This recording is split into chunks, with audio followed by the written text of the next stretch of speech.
So yesterday we were discussing about this malting process, that is one of the first step for beer production.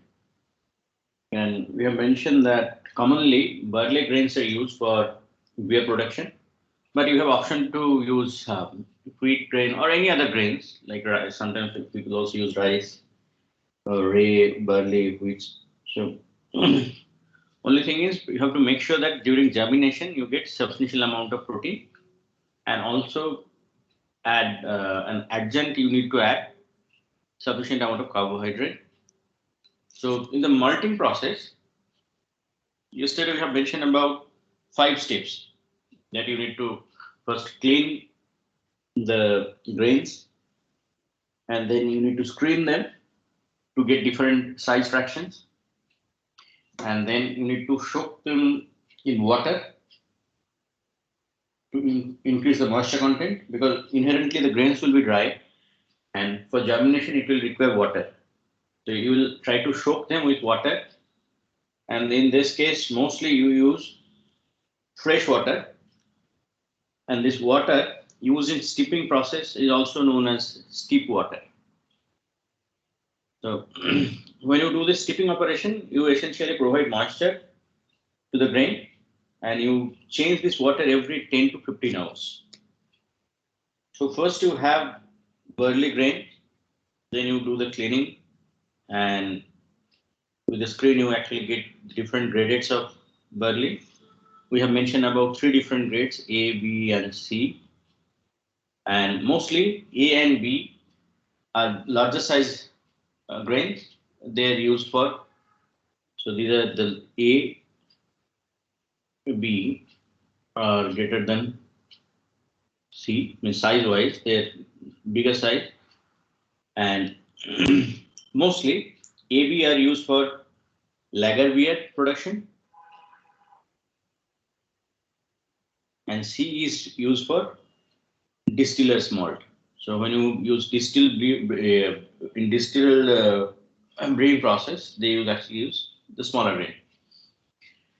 Now, after selecting this A and B fraction,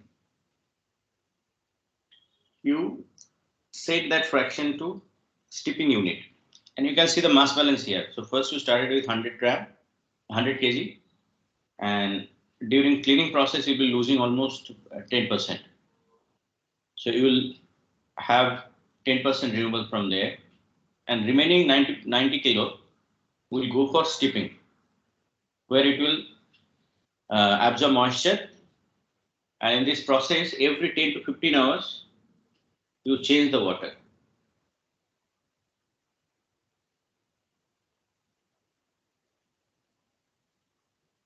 And you expect that the grain coming out from the steeping system is actually having almost 45% moisture.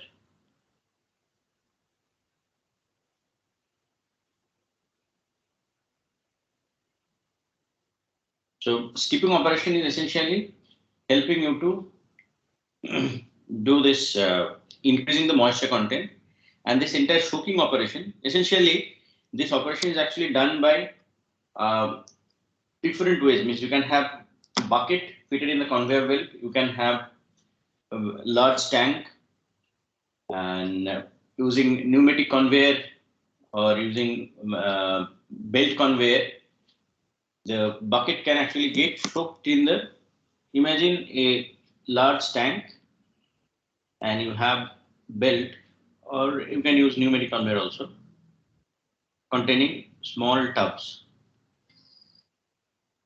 So this perforated tub will have means perforated means you will have the mesh size of the tub will be bigger than the smaller than the grain size. So it will retain the grain, and you will just soak the entire tank will get submerged in the liquid, and you keep them for almost 2 days to almost 3.5 days. So it is 48 hours to 60 hours, or 2.5 days. So 2 days to 2.5 days, you just soak them in water, and every 10 to 15 hours you change the water. Changing is good for the benefit of this quality maintenance, because it is very well possible that if you keep this water for very long period, some undesired bacteria will actually start growing there. So just to get rid of any other undesired bacteria, you just remove the water every after 10 to 15 hours. And mostly after having this entire operation done, you will get this moist grain which will go for germination. So in germination, your intention is to provide sufficient amount of or optimize temperature and humidity.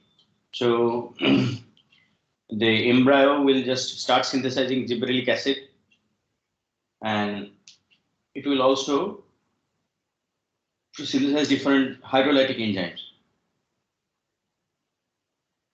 So the plant cell growth, if you see the initial stage of plant cell growth, it is actually have all these steps involved there. So you will have um, effect of uh, allurodone cell, effect of this gibberellic acid, and also production of different hydrolytic enzymes.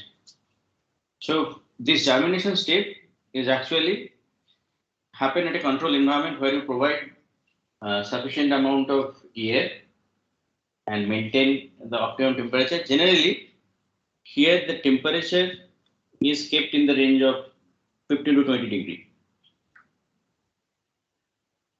in germination time. And fresh air is supplied, and if it is required, like if the respiration requirement is little bit high and fresh air is not sufficient enough, then sometimes oxygen added or oxygen enriched fresh air is also supplied. And it will actually help to remove the carbon dioxide, because obviously during respiration, it will also produce carbon dioxide. So continuous pressure supply or oxygen supply will actually essentially help to remove the carbon dioxide, and it will also help to maintain the or balance the pH. And during germination, sometimes you just rotate the drum. Suppose you are doing this germination in a drum, then you rotate the drum, so it will actually improve the air transfer, and also during germination, if any heat produced, that also get dissipated if you just rotate it and have proper distribution. So essentially, you are not dumping in a stationary tank. You just rotate the tank to make sure that all the moist grains, they're actually getting exposed to the air, and also you are getting less heat accumulation, or you can say proper heat distribution, and removal of carbon dioxide from the system. Now you can see there during entire process, steeping process, you actually it will gain a little bit of moisture and weight, but the water, steep water, which you are removing every after 10 to 15 hours, that will also contain certain amount of solubles. So you will be losing almost 0.5 kg of solubles through the steeping operation. Now in germination, you will also lose certain amount of biomass, because during their metabolism they will utilize certain amount of biomass. So we consider it as a respiration loss, and you will lose around 3.5 kg. So after this, Sir, yes. sir, how will this respiration loss will happen? So when you in simple forget about plant, you just talk about human beings. Suppose you are taking oxygen and exhaling carbon dioxide. So obviously from air we are taking only oxygen, but when you are exhaling carbon dioxide, what is the source of this carbon? It is from the glucose which we have in our cells, which is which has been degraded into carbon dioxide, and So that means the carbon, whatever substrate you are taking, that is getting degraded, and you are so if same thing happens with this grain also. whenever the cell will start respirating, they will be utilizing carbon present in the cell. Yes, sir. So if you have production of carbon dioxide, you will lose also weight because it is getting transformed from solid to gaseous phase. Obviously, it is through a chemical reaction. So, like any other living cell, obviously you have to use certain amount of substance for their growth and maintenance. So exactly the respiration loss is actually for their growth and maintenance. Now, this grain bed in this particular germination tank should not be very thick. It will be somewhere around maximum would be around 18 to 30 inches, and you just slowly turn it over. So obviously the entire grain bed will experience churning motion. So you will get reasonably good mixing, and you will not have any stagnation zone or any stagnant zone. Now, after getting sufficient germination, you stop the germination by putting it in the sending the center grain, a germinated grain to kilning operation. So here you have a drying bed, or you can have Ratnesh. If you just mute yourself, then I will not get the noise. Thank you. So the uh, grain or the malt is coming from the germination unit will have you can say they're all mostly green in color, or they will have a little bit of greenish tinge, and now you put them in the kiln, and in the kiln you're actually maintaining drying condition and providing dry heat. So you can have multiple perforated tray or perforated plate on. So each tray will have a uh, layer of germinated grains, and then from the bottom you can just supply hot air.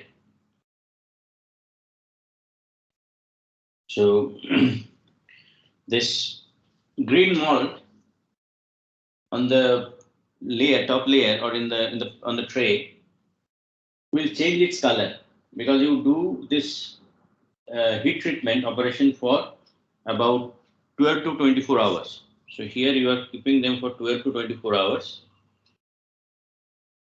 and your intention is to reduce the moisture from 45% to 6% or even up to 3%.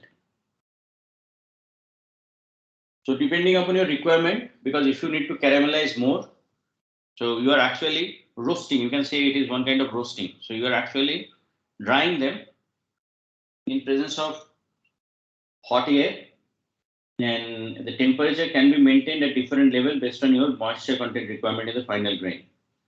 So typically you can go up to typically you can maintain 60 to 72 degrees centigrade, 66 to 72 degrees centigrade, but you can go to 80 degrees centigrade also because of other reason. So 60 to 72 degrees centigrade is actually below the pasteurization temperature. But if you go beyond 80 degree, you can actually get little bit of disinfection also. So pasteurization can happen if you maintain at above 80 or 80 degrees centigrade temperature. And if you still want to reduce the moisture content and try to get moisture content in the range of 3%, then you maintain 121 degrees centigrade. Don't forget, this 121 is actually not like your sterilization. In sterilizer or in autoclave, we use 121 in presence of steam. Whereas here, we will actually provide dry heat. So there is no steam present in this case. So this high temperature treatment will actually terminate the germination or respiration, and it will arrest all biological activity.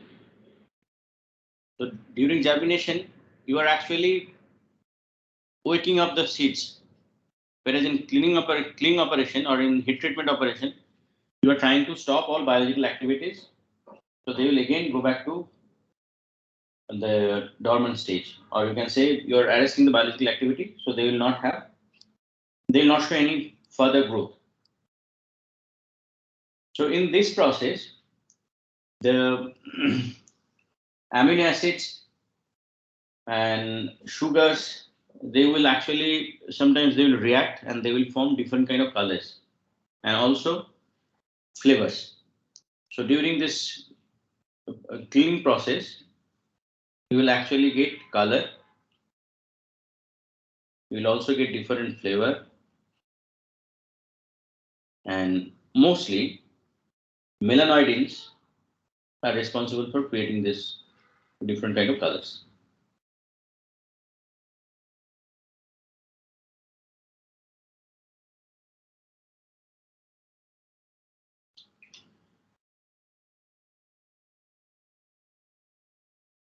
So first you raise the temperature and then you try to lower down the temperature a little bit. So this even 121 degree centigrade also, you don't keep the entire grain for very long period, like in 20, 12 hours, 24 hours operation, you are not going to maintain 120 degree throughout. So first you raise the temperature gradually and then you keep, and then you just monitor the moisture content.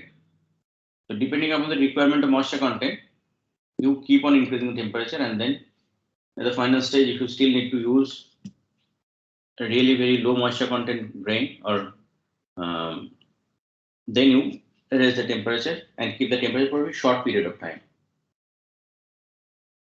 So during this process, different, like when you do this arresting, the sprouts or means rootlets, whatever formed from the grain, they will get detached, and also the cover of the grain or hull, they will also get detached from the system. So you don't throw them out because they contain certain amount of nutrients. So you just collect them as the size of the sprout or the hulls are much smaller than the grain. You again separate them using screen separator, and then you use them as animal fodder.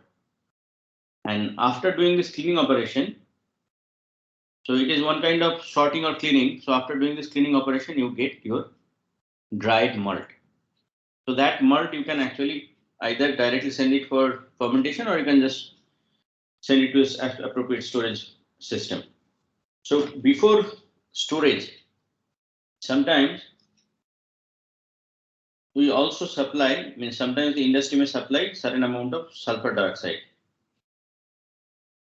because sulfur dioxide will be even this it will actually come before here, not here, even before cleaning even. So during this heat treatment process, whatever air, hot air you're supplying, there also along with air, you can supply some amount of sulfur dioxide. So sulfur dioxide has bactericidal as well as fungicidal property. So it will help to maintain this grain any contamination free. Means it will actually kill the bacteria and fungi present in the grain, and it will increase the storability of this particular or shelf life of this particular malt.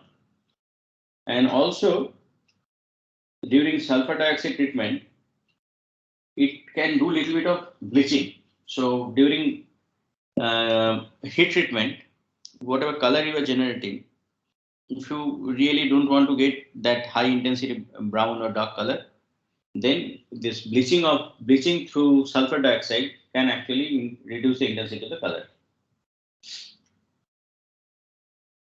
And ultimately, this entire exercise of sulfur dioxide treatment can help lowering temperature in the mash.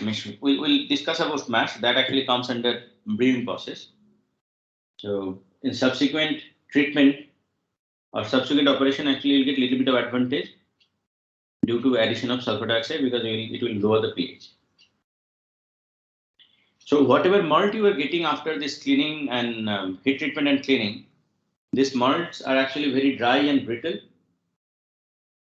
and because of this brittleness, while cleaning, you will actually lose substantial amount of solids. So you can see there in the first case, during cleaning, you got 10 kg removal because you are actually removing the smaller grains. Then on, you are not losing much except the respiration. In respiration stage, you are actually losing almost 3.5 kilogram. And now finally, when you do this heat treatment and cleaning operation, there also you lose almost 4 kilogram. So essentially, from 100 kilogram of grains, you will get 80% recovery, and 20% you'll be losing through all these processes. So after getting this roasted malt, means after getting this roasted grain, which we also call as malt, this malt can be stored in appropriate storage or can be used in the brewing process, where you'll actually just start using that malt for ethanol production or beer production. So here in the beer production, we have mentioned about malting one operation, that is to prepare the grains. Then you have solubilization of all these nutrients and nutrients present in the malt to the liquid phase, and that solubilization is known as the first stage of brewing operation, and the final liquid, which will actually have all the nutrients, carbon, nitrogen, and other nutrients, which will be used in fermenter, is known as oat. So this oat production is essentially talking of the final raw material used in fermenter. So you can see there, we are starting with malt, and then finally we are getting cold oat that will send to the fermenter for fermentation. So here we use this malt, add some adjunct. Yesterday we have mentioned adjunct means you can have rice grit, you can have corn grit, you can have add syrup also. So you can have solid as well as liquid. Now malt and adjunct, they will have a different kind of grain sizes. And obviously if you get smaller size grain or smaller size particle, you will Could have. you please repeat what are the examples of adjuncts? Oh, okay. Okay. So adjuncts are rice grit,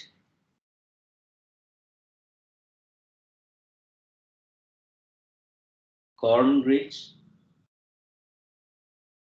or you can have syrup also. So typically rice grits or corn grits are used. So means the broken grains, you can say. Okay, broken rice grains or broken. Fine. Yes. So obviously they has this, all these grits, they will have substantial amount of carbon. So I don't know whether you are familiar with rice guel. Whenever somebody is having a little bit of stomach upset, it is always advised to have rice guel. Means you just boil this rice grits, and whatever slurry you get, that is advised to have. Then it will actually help, because it is very easy to digest, and also it will help the stomach to recover faster. So these rice grits are essentially providing a lot of carbohydrate. So you put the rice, this dry adjunct and malt together in a roller mill, because our intention is to produce finer particle. Because ultimately we'll move towards two-phase system. Two-phase system means liquid will be there and solid particle will be there. So if you get smaller particle, the interaction with solid liquid will be less efficient compared to smaller size solid. So that's why you put it in a roller mill to just reduce the size. And after getting the fine, obviously we are not talking about preparation of fine powder, because powder is also has a lot of inherent problem to dissolve them in water. So they will try to suspend it in the water, so it will not do much help. But when you do this roller milling operation, it will still have sufficient amount of settling velocity, so it will try to settle down, but the size will be much smaller compared to the initial malt and adjunct, like rice grits or corn grits. So after grinding them or after getting the size reduced to a smaller level, you send them to the mash tab.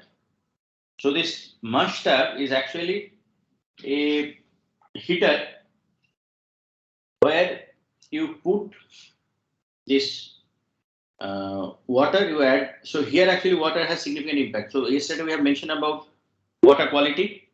So here the kind of water you will be using, that will also contribute, because ultimate final product is your oat solution.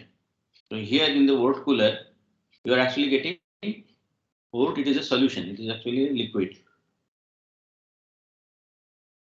So liquid contains water. So whatever water you will use, that will go to fermenter, and subsequently it will actually impart the taste or flavor or color in the final product. So in the mash tab, you just raise the temperature and do simple hydrolysis. And in hydrolysis process, the different hydrolyzing enzyme, they will act on the polymers, and then you will actually get, you can say, different monomers or hydrolyzed product. And in that hydrolyzed product, you still have a lot of enzymes, because these enzymes are actually acting on these polymers and making the monomers.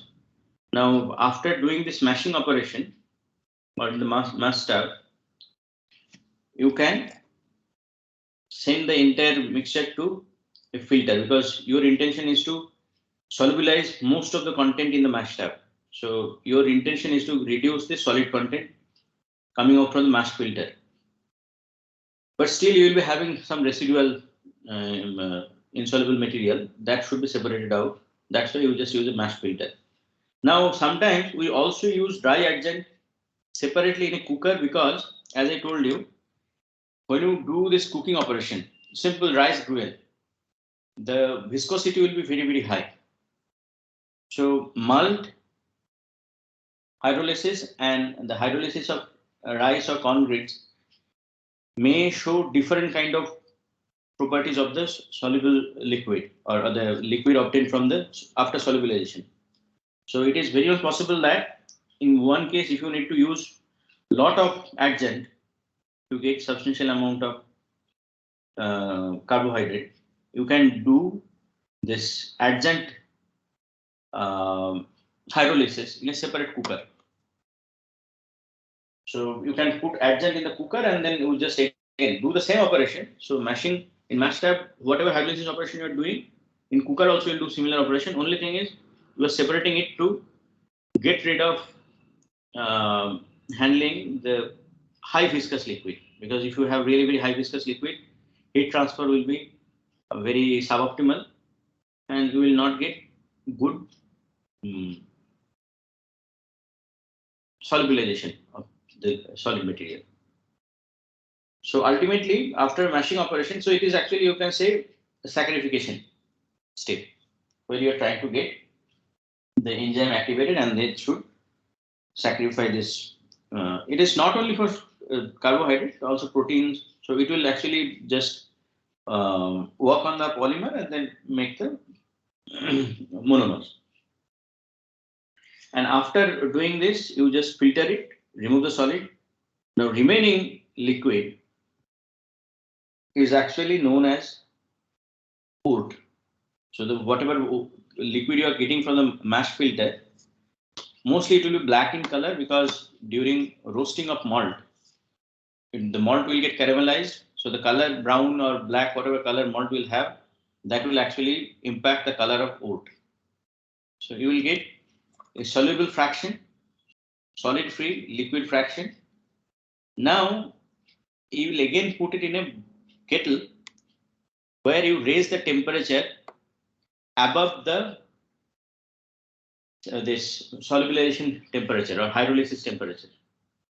Intention is to arrest activity of all kind of enzymes, and also in the same kettle you can add the flavoring agent like hops.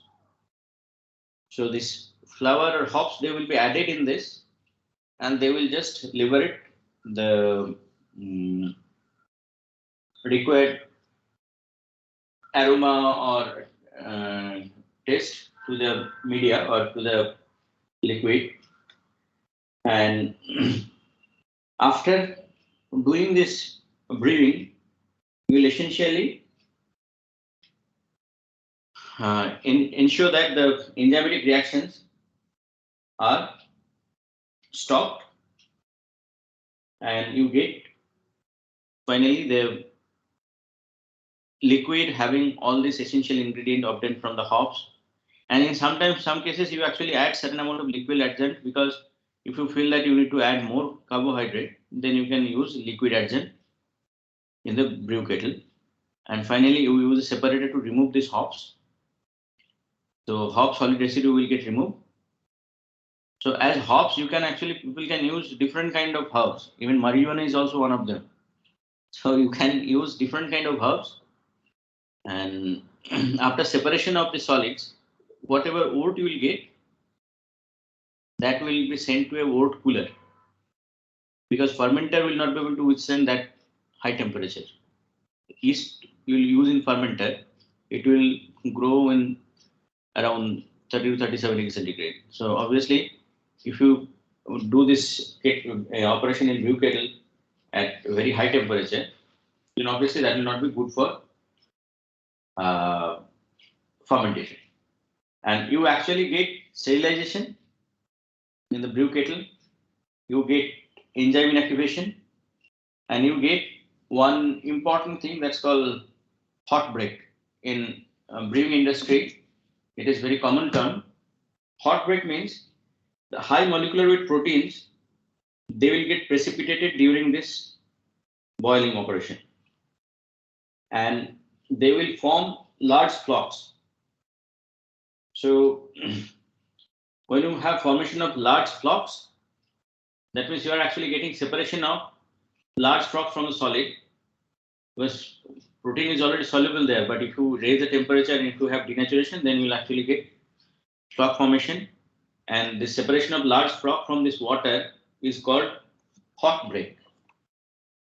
So it is a very common term in beer industry called hot break.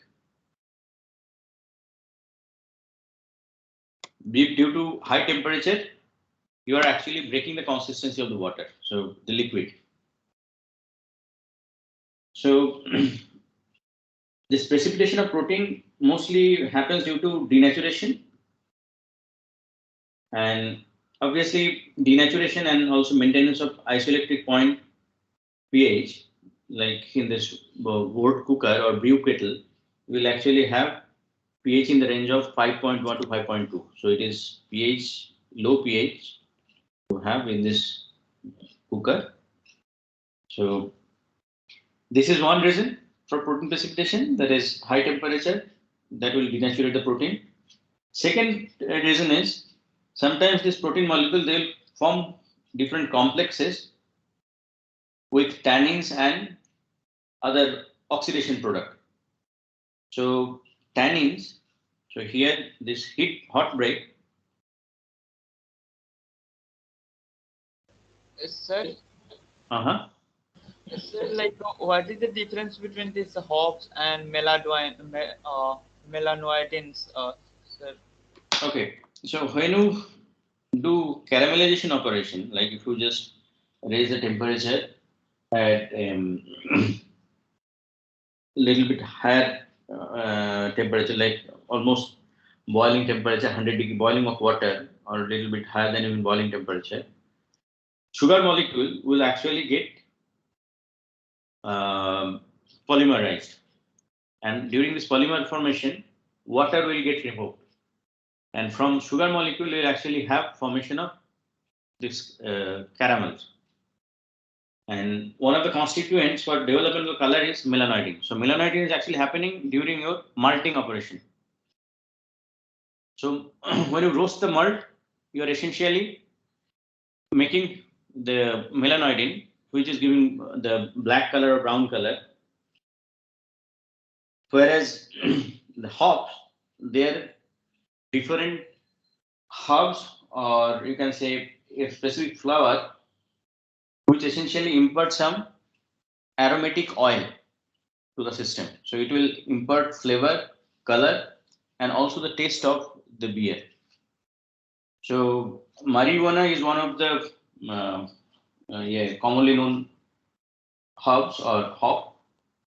Uh, it is like how to, maybe I can just try to draw a flower of hop. It will look like cone. It will have it will look like cone.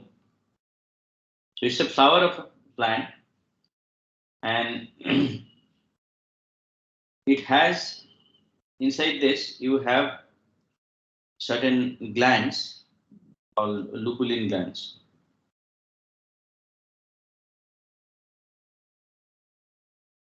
These lupulin glands will actually secrete different essential oils. Sometimes they will also provide a base for a resin. So soft resin, hard resin they will supply, and also it has a lot of alpha beta acids. So different acids, alpha beta acids,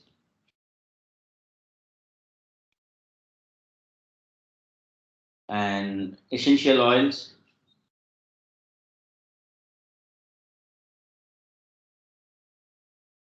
It will secrete, and obviously whenever you add this hops in the brew kettle, you will essentially getting all this essential oil liberated from the solid, and they will come to the liquid wood.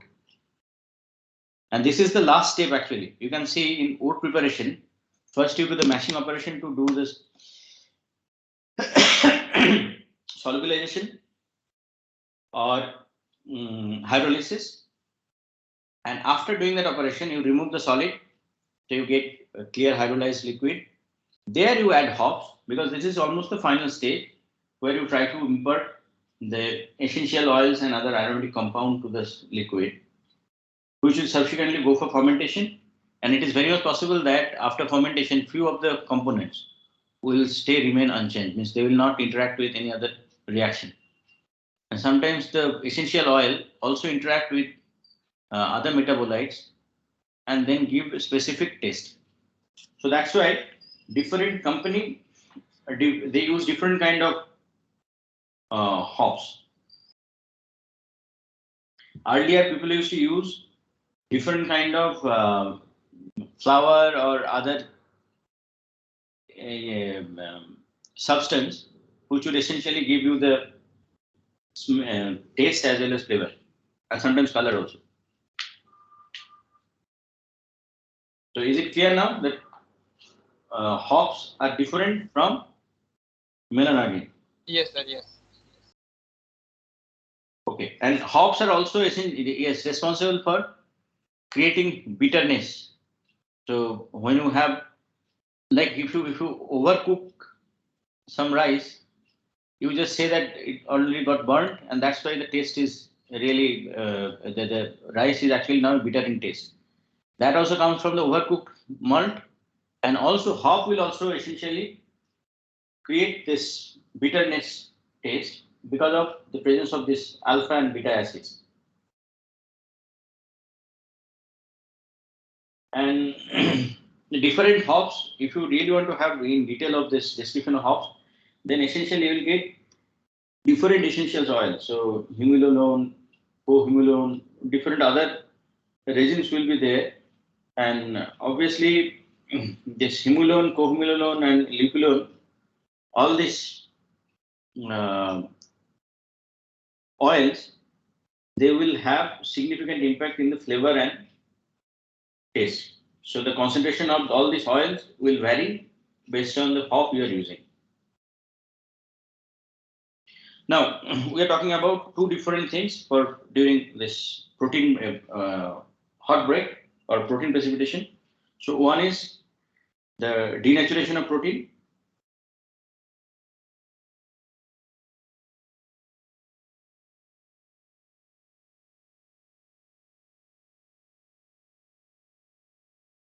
and another is due to high temperature, and another reason is it will also form different complexes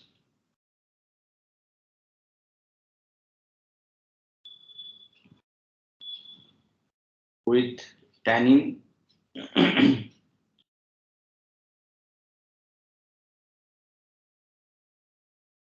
and a different oxidation product.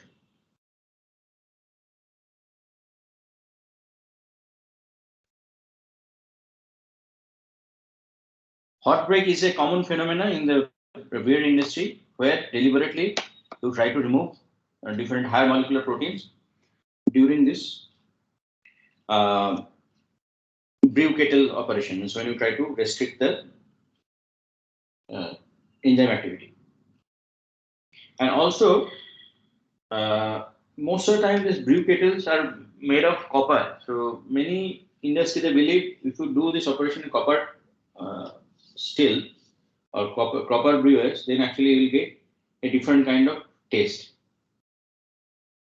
And these kettles are actually steam heated by a bottom jacket, and the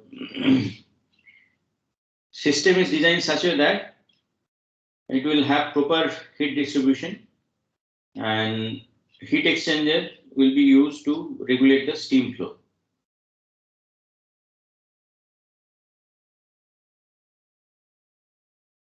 So you can see during this operation you are actually having sterilization of port and also inactivation of enzymes, protein precipitation, and extraction of different essential mineral oils, essential oils from hops. And this operation also helps to remove certain volatiles because we are doing this operation at a high temperature. So the volatiles they will get removed, and finally we'll actually have color development because that's the final stage in brew kettle. So whatever color you will get of the wort that will stay, and same wort will actually go for fermentation. And here you actually do the separation. So when you do the separation, it is actually called trough separation.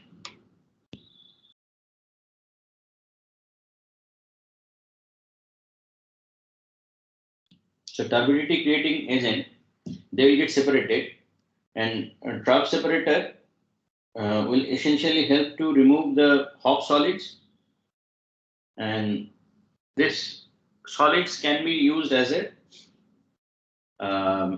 animal fodder.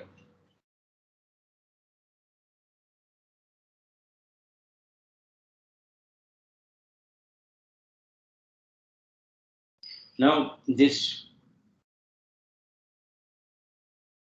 cold this cold port that will actually have temperature in the range of 48 to 50 degrees centigrade. So here we have talked about hot break in the kettle where you have elevated temperature. So at boiling temperature, and in oat cooler, you can actually have one more round of separation of protein where the particle size of the flock will be very, very small, like less than 5 micrometer. So when you reduce the temperature and that particular temperature and isolate pH, some additional protein molecule will also get precipitated. So this precipitation is actually happening at relatively low temperature because in earlier case it was boiling temperature 100 degrees centigrade, whereas it is 40 to 50 degrees centigrade. So here also you get one more round of protein separation, And this protein separation is actually known as cold break. So cold break doesn't mean that you're actually doing it at very low temperature, like less than 10 degrees centigrade. So it is compared to the earlier operation, it is still much cooler. That's why you call it as cold break. So hot break and cold break, these are two common terminology we use in beer industry when you prepare the wood. So this hot break is actually happening in the brew kettle, and the cold break is actually happening in your wort cooler. So in the wort cooler, you are actually maintaining the temperature in the range of 40 to 50 degrees centigrade. There you get separation of finer particle produced by smaller size proteins, and this particular operation is known as cold break. Yes. Why we have to use like a cooler for this cooling this food? Isn't it like 48 to 50 degrees Celsius? We can get even below temperature, even if we keep this wood just in the environment, like at room temperature, it will the temperature will go down. So, what is the major reason to have temperature reduction? For temperature reduction, you need to have sufficient amount of surface exposed to the other environment where you get lower temperature, right? Now we are talking about, say, 1 lakh liter or 10 lakh liter of water. You don't have that much area to spread them and then cool them. Obviously, if you get higher surface area, it will have faster cooling. So to process this hot substance or hot liquid, also you need to make sure that it is not getting exposed to other external air or other environment, because then it will actually get a lot of contamination from outside. So you need to contain in a specific vessel. Now in a given vessel, if you try to reduce the temperature, obviously it will not be that easy, because it is not spread over a long in a tray or large tray or in a large vessel. So you have a tall vessel like a tank. Now if you need to reduce the temperature at efficient level, then obviously you need to use heat exchanger or some cooling substances to reduce the temperature at shorter period of time. Or if you just keep it for long periods, suppose if you need to go for ambient cooling, means normal natural cooling, then you have to wait for maybe 2 days, 3 days, but you don't have that much time to wait. And also during the 2 days, 3 days period, it is very possible that some amount of enzyme which didn't get inactivated during this brew kettle, or some other organism which didn't get killed during this high temperature operation, they will start utilizing the substances present in the wood.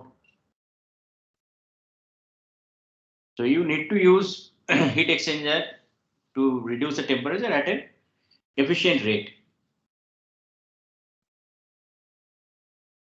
And when you do that at low temperature, again you get a one round of protein precipitation, and that is called cold break. So hot break and cold break, they are happening at two different temperatures, but cold break doesn't mean that you are actually having it at a very low temperature, sub-zero or less than 10 degrees centigrade temperature.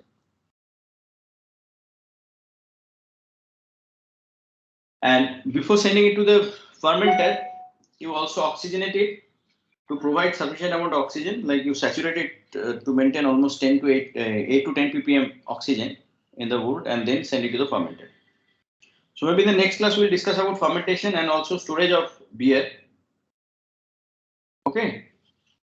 And for, I know only 10 students or 15 students a year, but what we have decided is I received some mail from few of your friends, and they are telling this group activity is really very difficult to manage. Sometimes some members will not contribute at all, and interlude will come to 1 or 2 members.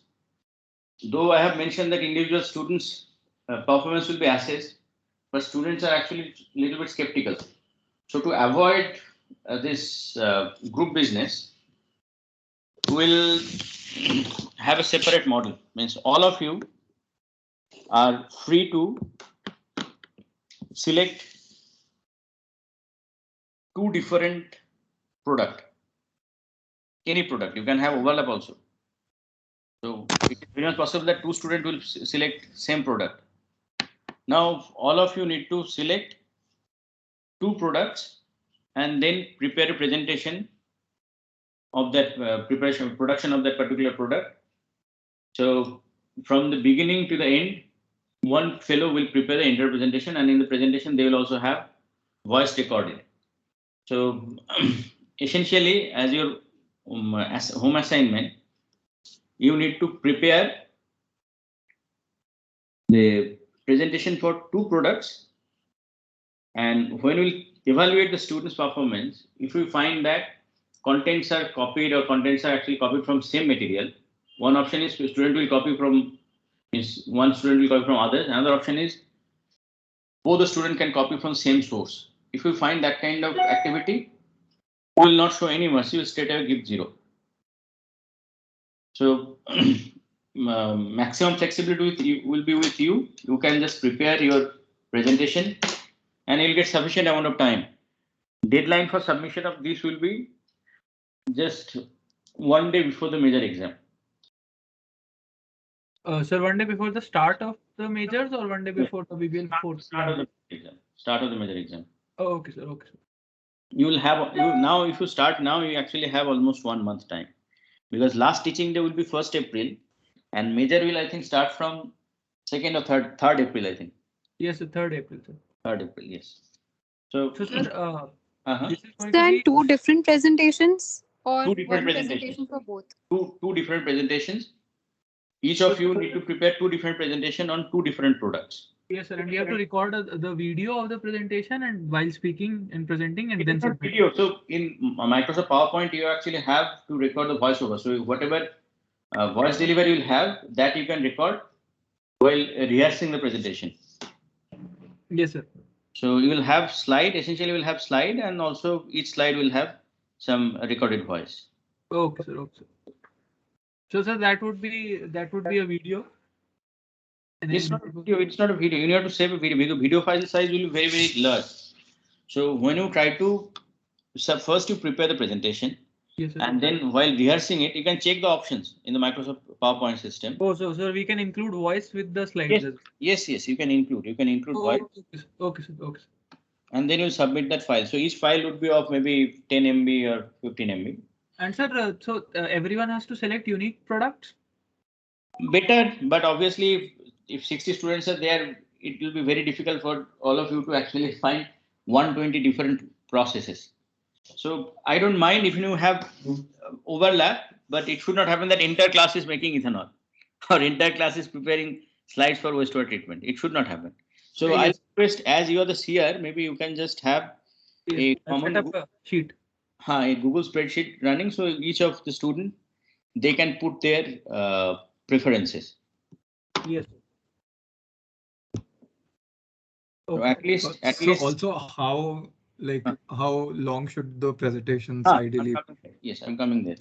So each of the presentation should not have more than 15 slides. 1.5. So I am essentially thinking of you can have variation also. So upstream, fermentation production, and downstream. There you may not have equal distribution of slides. You can have a little bit of less, more. So I'm essentially thinking of getting 5 slides for say upstream processing, and even we can reduce it. 15 will be a little bit difficult for, and I don't want to hear unnecessary content there. So it is better you can stick to 10 even. 10 is also okay, but 15 is the upper limit, not more than 15.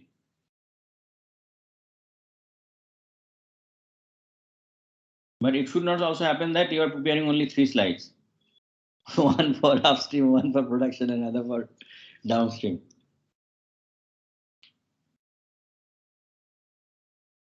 Fine. So we can take like any bioprocess, right? That's what I'm telling. It is better to have a common Google spreadsheet where all the students can actually mention about their choice, and then you can check.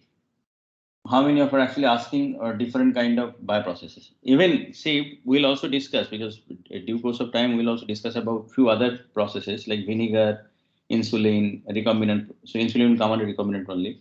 Transformation vinegar will come. So in the beginning of the class, I have mentioned about 5 key bioprocesses, right? Cell biomass, metabolite production, enzyme Yes, sir. production, transformation production, Yes, and sir. also the recombinant production. So you can select 2 from each category. So one should not submit presentation of means 2 presentation from the same category. Like if you talk about recombinant, then you can have 1 presentation on recombinant, another presentation on enzyme production or biomass production.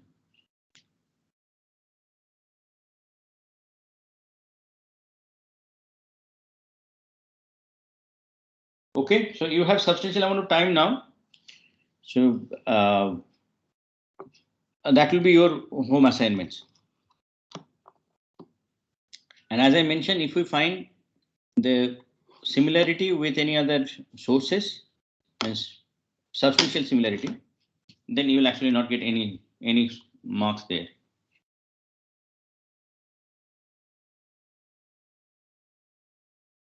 Okay, so anybody has any other question? No, Then I hope student will not have any other complaint that they need to do something with group. Now it is completely your own business, so you cannot blame anybody. Yes, sir, that'd be better. Okay, good. So I'll create a Thank portal. you, sir. I'll create a portal, and then you all can submit your presentation there. Sure, sir. Okay. Thank you, sir. Okay, thank you. thank you. See you next week. Yes, sir. Thank you.